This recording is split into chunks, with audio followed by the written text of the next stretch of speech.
அனைவருக்கும் சலாம். நீங்கள் அனைவரும் இறைவனுடைய அருளால் நலமாக இருப்பீர்கள் என்று கருதுகிறேன். தினமணி பத்திரிகையில் வெளிவந்திருக்கும் ஒரு முக்கிய செய்தி படிக்கிறேன், கேட்பீராக. 116 இந்தியர்களுடன் அமிர்தசரஸ் வந்த அமெரிக்க விமானம் இன்று மேலும் 157 பேர் வருகை. அமெரிக்காவிலிருந்து இரண்டாம் கட்டமாக நாடு கடத்தப்பட்ட 116 இந்தியர்களுடன் அமெரிக்க இராணுவ விமானம் பஞ்சாப் மாநிலம் அமிர்தசரஸை சனிக்கிழமை இரவு வந்தடைந்தது. இவர்களில் 65 பேர் பஞ்சாப் மாநிலத்தையும் 33 பேர் ஹரியானா மாநிலத்தையும் சேர்ந்தவர்களாவர். குஜராத் மாநிலத்தை சேர்ந்த 8 பேரும் உத்தரப்பிரதேசம், கோவா, மகாராஷ்டிரா மற்றும் ராஜஸ்தான் மாநிலங்களை சேர்ந்த தலா 2வரும், ஹிமாச்சல் பிரதேசம் மற்றும் ஜம்மு காஷ்மீரை சேர்ந்த தலா 1வரும் வந்தடைந்தனர்.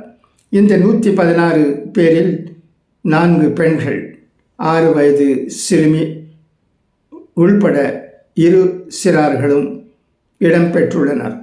இவர்களில் பெரும்பாலானோர் 18 முதல் 30 வயது வரை உடையவர்கள் என்றும் அதிகாரிகள் வட்டாரங்கள் தெரிவித்தன.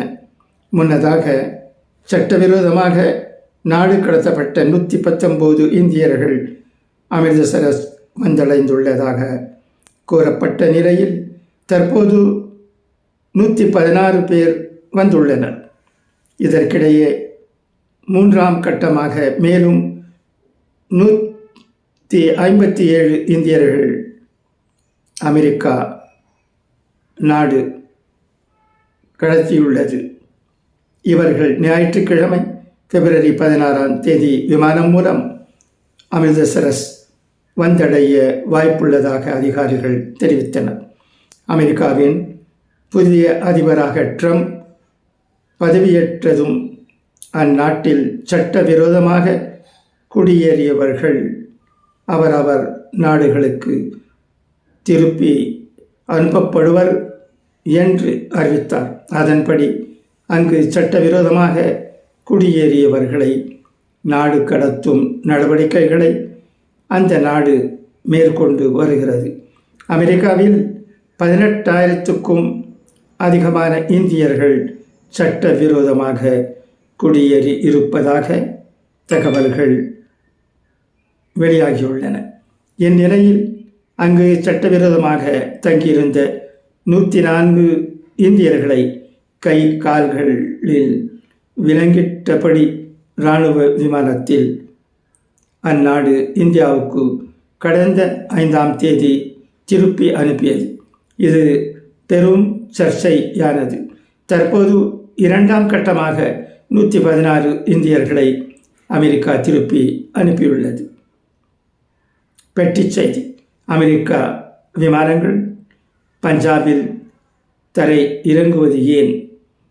அமெரிக்காவிலிருந்து நாடு கடத்தப்பட்ட 116 இந்தியர்களுடன் வந்த 2வது அமெரிக்கா விமானமும் அமிர்தசரஸ் விமான நிலையத்தில் தரை இறங்கிய நிலையில் பஞ்சாப் மாநிலத்தை அவமதிக்கும் நோக்கில் மத்திய அரசு இந்த நடவடிக்கையை மேற்கொண்டு வருகிறது என்று முதல்வர் பகவந்த் மான் குற்றஞ்சாட்டினார்.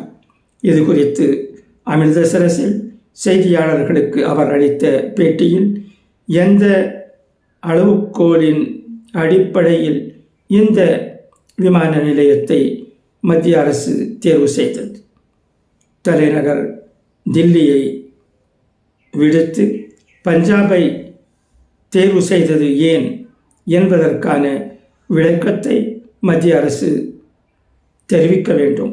பஞ்சாப் மாநிலத்தை அவமதிப்பு செய்யும் மத்திய அரசின் சதியில் ஒரு பகுதியான இது என்றார். பாஜக தேசிய செய்தி தொடர்பாளர் RP சிங் கூறுகையில், அமெரிக்காவிலிருந்து வரும் விமானங்கள் இந்தியாவில் தரை இறங்குவதற்கு மிக அருகில் உள்ள சர்வதேச விமான நிலையமாக அமிர்தசரஸ் உள்ளது. அதன் காரணமாகத்தான் நாடு கடத்தப்படும் இந்தியர்களை ஏற்றி வரும் விமானங்கள் தரை இறங்குவதற்கு இந்த விமான நிலையம் தேர்வு செய்யப்பட்டது என்றார். பாஜக பொதுச் செயலர் தருண் சுக் கூறுகையில், அப்பாவி பஞ்சாப் இளைஞர்கள் இதுபோன்ற சட்டவிரோத வழிகளை தேர்வு செய்து அமெரிக்காவுக்கு சென்றது ஏன்? அவர்களின் வாழ்வை சீரழித்தது யார் என்பதை அறிய பஞ்சாப் மக்கள் விரும்புகின்றனர். இளைஞர்களின் வாழ்வை இதுபோன்று கெடுத்த குற்றவாளிகள் மீது உரிய நடவடிக்கை எடுப்பதை தடுத்து இந்த விவகாரத்தை அரசியலாக்க முதல்வர் பகவந்த் மான் முயற்சிக்கிறார் என்றார். பெட்டி செய்தி 2. பஞ்சாபில் மோசடி பயண முகவர் கைது.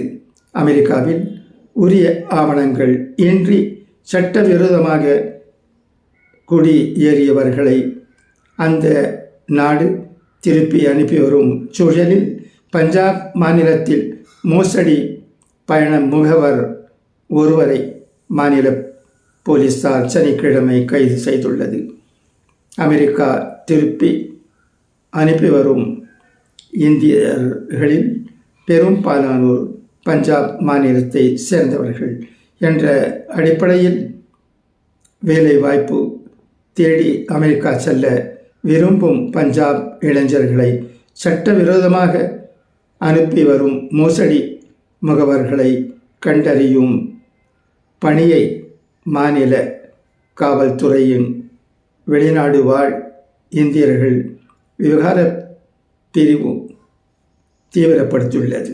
இது குறித்து போலீஸ் அதிகாரிகள் கூறுகையில், அமெரிக்காவிலிருந்து திருப்பி அனுப்பப்பட்ட பஞ்சாப் மாநிலத்தை சேர்ந்தவர்கள் அளித்த புகார்களின் அடிப்படையில் அவர்களுக்கு போலியான வாக்குறுதி அளித்து அமெரிக்காவுக்கு அனுப்பி வைத்த பயண முகவர்களுக்கு எதிராக இதுவரை 10 முதல் தகவல் அறிக்கைகள் பதிவு செய்யப்பட்டுள்ளன.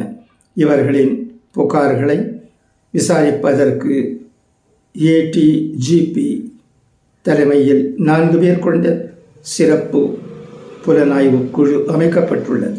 இவர்கள் மேற்கொண்ட விசாரணையின் அடிப்படையில் போலி பயண முகவர்களில் ஒருவரான குரு க்ஷேத்ராவின் சாந்தி நகரை சேர்ந்த அனில் பத்ரா என்பவர் கைது செய்யப்பட்டுள்ளார். அவர் மீது குடியேற்ற சட்டத்தின் கீழ் வழக்கு பதிவு செய்யப்பட்டு விசாரணை நடத்தப்பட்டு வருகிறது என்றார்.